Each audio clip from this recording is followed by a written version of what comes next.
Starting out with nothing but a Sharpie and a thin piece of wood, Michael Young is able to bring the colorful images in his mind to life. The 25-year-old studio art major has done art for most of his life, including painting and sculpture, but printmaking is where he found his niche. I've always been making art, but I realized before I started taking art classes that I was kind of a hack, just drawing skulls and notebook paper with mechanical pencils. Like, I've come a long way, I feel like. Young's art has been displayed at City Hall in Santa Maria, in the Atkinson Gallery, and at Telegraph Brewing Company. I feel like I make my best work when I'm just like distraught, or I just like break up with some chick, or most of it comes from negative emotions. He is currently working on a print of a wolf wearing a crown of thorns, biting the leg of a lamb, while an illustration of a woman is placed in the bottom right corner. I'm always blown away by what his mind comes up with, because I know I could never do that. The artist says when he was younger, he would go out at night and cause trouble. The wolf represents man turning into an animal in the moonlight, and the woman is his mother disagreeing with his actions.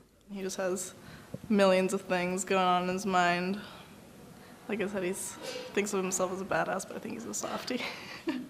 There was controversy over Young's wolf print after it was rejected from being put on display because his work was interpreted as mocking religion. I felt like I was putting on one of the best pieces on the wall, but I guess he didn't agree with the subject matter. I feel like I have a beautiful mind, but at times it's not really appreciated, so it's like wearing a golden crown of thorns.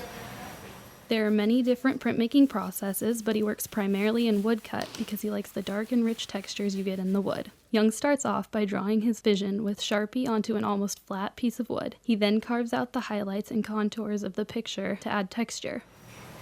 I taped around all the areas that I didn't want to get ink, and I isolated regions that I only wanted one color palette to be on. I feel like it created a lot richer of an image than just sticking to one color palette. He flattens ink onto a glass surface called the brayer and flattens it with a roller to get it as thin as possible. The ink is then rolled onto the wood block. Paper is put onto the wood block and pushed through a news press, which presses the paper and wood together, transferring ink to paper.